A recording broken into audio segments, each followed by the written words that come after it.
안녕하세요. 창의적 사고와 글쓰기. 오늘이 이번 학기 마지막 시간입니다. 오늘은 성찰하는 글쓰기를 하려고 하는데요. 성찰을 하려면 우선 고요해야 합니다. 지금 그림에서 보이는 호수처럼 말입니다. 하얀 눈이 내린 산을 잔잔한 호수에 그대로 보여주고 있습니다. 이 호수가 만약 이 풍경처럼 파도가 인다면 우리는 아무것도 볼 수 없습니다. 이때는 그저 파도를 타야 합니다. 파도의 높이와 바람을 읽어야만 살아남을 수 있죠. 성찰은 할 수가 없습니다. 다시 고요하게 나의 집과 뾰족한 지붕 끝, 나무, 산이 보입니다. 해가 지고 있습니다. 더 맑은 호수인데요. 산도 깊고 호수도 깊어 보입니다. 오늘은 이렇게 나를 들여다보며 글쓰기를 하려고 합니다. 글쓰기의 유형에는 크게 세 가지가 있는데요. 바로 성찰형 글쓰기, 학술형 글쓰기, 실용적 글쓰기입니다. 이 세 가지 중에 모든 글쓰기의 기본 바탕이 되는 건 바로 성찰형 글쓰기입니다. 이것이 잘 돼야 나머지도 자연스럽게 그리고 저절로 됩니다. 글쓰기의 중요성을 한번 짚어보려고 하는데요. 글쓰기는 우선 자아를 인식하는 방법이면서 자기 표현의 방법입니다. 그리고 소통의 방식이죠. 이런 글을 쓰려면 우선 성찰의 개념부터 알아야겠습니다. 성찰은 우리가 매일 경험하고 사는 일에서 시작합니다. 그 경험을 돌아보아야 합니다. 그리고 생각합니다. 돌아보고 생각하면서 우리는 거기서 깨달음을 얻을 수 있어요. 좀 더 성찰의 과정을 자세히 살펴보겠습니다. 우선 관찰을 해야 하죠. 나의 일상을 관찰하고 내가 책을 읽었으면 지금 무엇을 읽고 있는지, 나는 지금 무엇을 하고 있는지, 그리고 그 책에서 나에게 인상적으로 다가오는 것은 무엇인지, 그리고 내가 일상을 경험하면서 나에게 마음에 닿는 부분, 뭐 어떤 감정이 일어난다든지 그런 것은 어떤 게 있는지 이런 거를 살펴보는 것. 이게 이제 관찰의 시작이죠. 그리고 몸과 마음의 반응을 살펴보는 것. 그것이 알아차림입니다. 그리고 내가 지향하는 방향을 또는 이 일이 나를 이끄는 방향 이런 거를 살펴보는 것이 성찰의 과정이라고 볼 수 있습니다. 여기서 알아차림에 대해 좀 더 알아보겠습니다. 아침에 일어나면 나의 몸을 스캔해 보면 좋겠습니다. 제가 한 6년 전, 그러니까 2014년쯤인가 어떤 박사님을 소개받았습니다. 제가 트리즈와 시 창작이라는 주제로 강의를 했었는데 이것을 들은 수강생이 자기의 모임에서 제 이야기를 하게 되었었고 그래서 그 이야기를 들은 그분이 저를 만나고 싶어 한다고 했어요. 그래서 당시 제가 너무 바빠서 시간이 없다고 했더니 그분이 어떤 시간이라도 좋으니까 한 두어 시간만 내면 자신이 우리 집 근처나 집으로 오겠다고 했다는 겁니다. 저는 그 말에 감동해서 아침 7시쯤 오시면 한 두어 시간 정도 시간을 낼 수 있다고 했어요. 지금 생각해보면 등에서 식은땀이 쫙 납니다. 결국 그분이 저희 집에 오셨고 라면 박스에 같은 큰 박스에 책을 가득 들고 오셨거든요. 박스 속에는 일본 트리즈, 이스라엘 트리즈, 독일 트리즈 등의 트리즈 관련 책을 번역한 교재들이 있었습니다. 그분은 트리즈 연구를 해서 박사학위를 받으신 분이셨어요. 저는 당시에 이제 트리즈로 박사학위 논문을 준비하고 있었거든요. 전 심장이 쿵쾅거렸습니다. 그날 여러 가지 이야기를 나누고 너무나 놀라운 책을 보고 빠른 시간 안에 빨리 뵙기로 약속을 했습니다. 그런데 그 다음에 이제 그분 댁에 갔다가 정말 우연히 그분의 연세를 알고 더 깜짝 놀랐습니다. 저는 그분이 교장으로 정년 퇴임했다는 말을 들었기 때문에 60대 후반인 줄 막연하게 생각하고 있었거든요. 근데 글쎄 그분의 연세가 80이 넘어 있었습니다. 그 연세에 어떻게 그렇게 젊은 얼굴, 마음 자세를 가지고 있었는지 놀라웠죠. 그래서 여쭤봤어요. 정말 많은 것을 배웠는데 그분이 가르쳐 준 것 중에서 이 젊어지는 방법이 가장 기억에 남아요. 그거는 뭐였냐면 매일 아침에 자신의 몸과 마음을 스캔하는 것이에요. 그리고 몸을 이렇게 쫙 머리부터 발끝까지 마사지를 해서 쫙 풀어주고 그 다음에 얼굴을 1시간 정도 지압을 해주는데 그 마사지를 하면 주름도 안 생기고 굉장히 탱탱하게 젊은 그리고 아주 맑은 얼굴을 유지할 수 있다는 거였죠. 이렇게 우리가 신체를 알아차림하는 것은 굉장히 중요합니다. 글쓰기에서 중요한 것은 당연하지만 우리가 건강하고 행복하게 살기 위해서 정말 중요하죠. 그래서 아침에 일찍 일어나서 제일 먼저 나의 몸을 스캔해 보고 그 다음에 나의 그 마음을 스캔해 봅니다.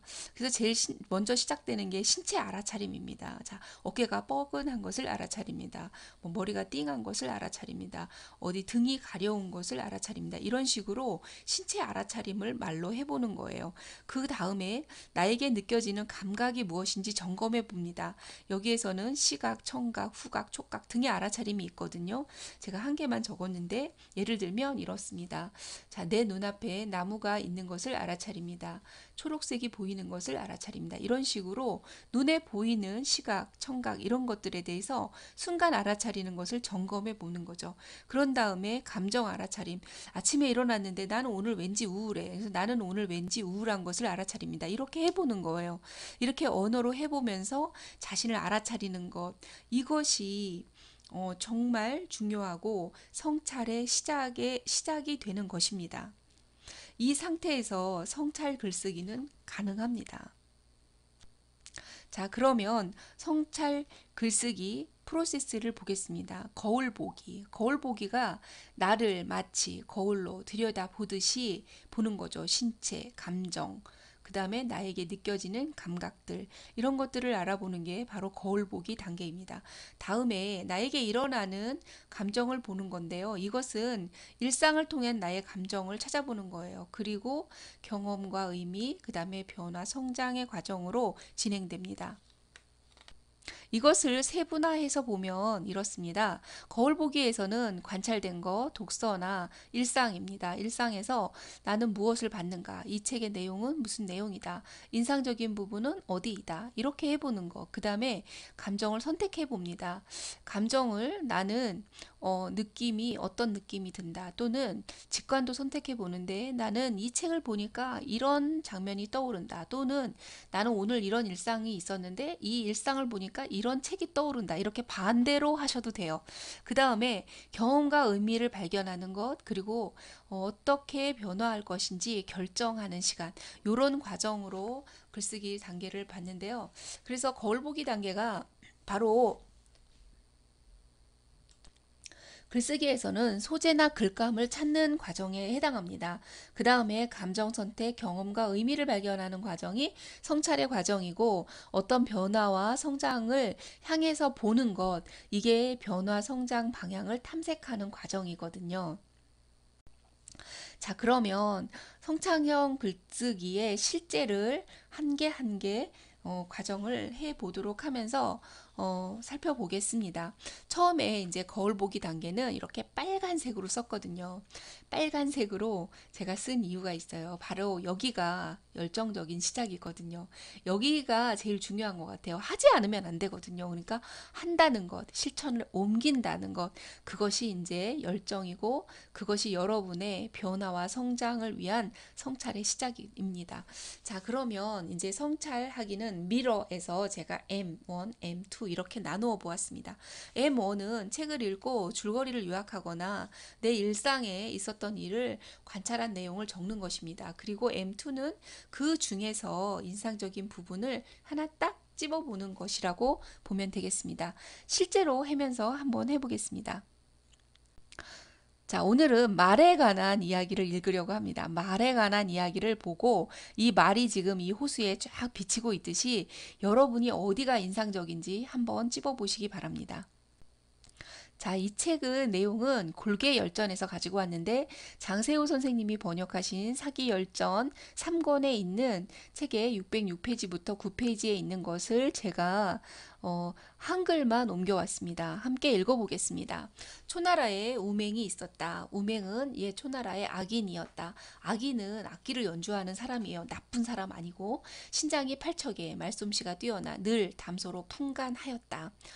초나라의 장왕 때 아끼는 말이 있었는데 무늬를 수놓은 옷을 입혀 화려한 집에다 두었으며 대나무를 깐 침대에 자리를 깔고 대추와 육포를 먹였다. 말이 살찌는 병에 걸려서 죽자 무친아들에게 조상케 하고 관과 곽을 갖추어 대부의 예로 장례를 치러주고자 하였다.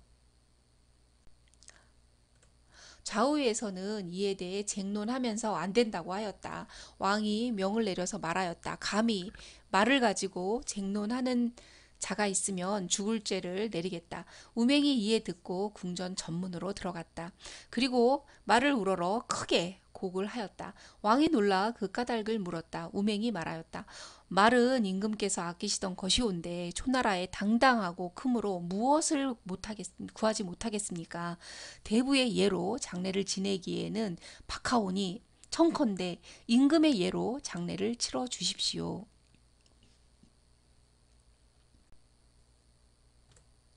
왕이 말하였다. 어떻게?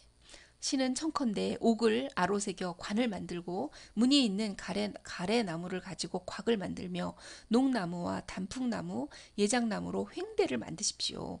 갑사를 동원하여 광중을 파괴하고 늙은이와 어린이는 흙을 쳐 나르게 하십시오. 제나라와 조나라의 대표를 앞에 모시게 하고 한나라와 위나라의 대표를 뒤에서 보좌하게 하십시오. 묘당을 지어 태례로 제사를 올리고 만호의 읍으로 받들게 하십시오. 제후들이 모두 들으면 모두들 대왕께서 사람은 하찮게 여기고 말은 귀하게 여긴다는 것을 알게 될 것입니다. 왕이 말하였다. 과인의 잘못이 이에까지 이르렀던가 어찌하면 되겠는가.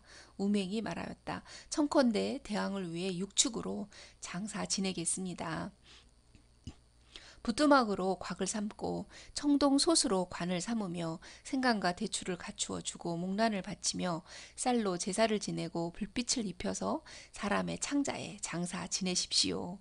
이에 왕은 곧 말을 퇴관에게 주고는 천하에 더 이상 들리지 않게끔 하였다는 이야기입니다. 재밌지 않으신가요? 자, 이렇게 책을 읽고 M1, M2 단계를 해볼 텐데 M1의 단계에서는 줄거리를 요약하는 거예요. 한번 요약을 해보겠습니다. 우맹은 초나라의 악인으로 풍간을 잘하였다. 초나라 왕이 아끼는 말이 죽어 대부의 예로 장례를 치르려 하자 대신의 반대가 심했다. 왕은 쟁론을 막아 대신들이 더 이상 말하지 못했다. 우맹이 왕에게 말의 장례를 대부의 예로 하기에는 박하므로 임금의 예로 장례를 치르자고 말하자 왕은 자신의 잘못을 알아차린다. 이렇게 줄이면 되죠. 이것이 M1의 과정입니다. 미러 1이라고 제가 이름을 정했어요. 자, M2는 인상적인 부분을 선택하는 거예요. 인상적인 부분은 이제 책을 덮었을 때 기억에 남는 장면을 선택하셔도 되고요. 뭔가 내가 이걸로 쓰고 싶다 하는 장면을 선택하면 됩니다. 저는 이렇게 선택해 봤습니다. 이 책에서 인상적인 부분은 우맹이 풍간을 하는 장면이다. 풍간이란 이렇게 돌려 말하는 장면이죠. 부드럽게 완곡하게 말하는 거예요.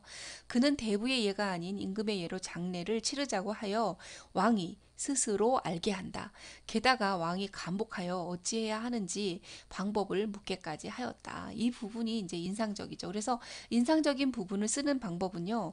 이렇게 중심 문장을 딱 씁니다. 포괄적으로 이 책에서 인상적인 부분은 땡땡이다. 이렇게 쓰고 그 장면을 자세하게 해주는 상술과 부연을 하면 됩니다. 자, 이렇게 거울 보기 장면은 줄거리 일상에 관찰되는 부분, 그 다음에 인상적인 부분을 쓰시면 됩니다. 그래서 우맹의 이야기 내용을 요약했고요. 책에서 인상적인 장면 세 문장으로 중심 문장 그리고 뒷받침 문장 두 개로 써 보았습니다. 이렇게 쓰는 과정이 바로 M1과 2를 쓰는 방법입니다. 여기까지가 MECD 과정에서 M의 과정 1, 2 쓰는 것을 배웠습니다. 이어서 ECD 과정을 이어서 하겠습니다.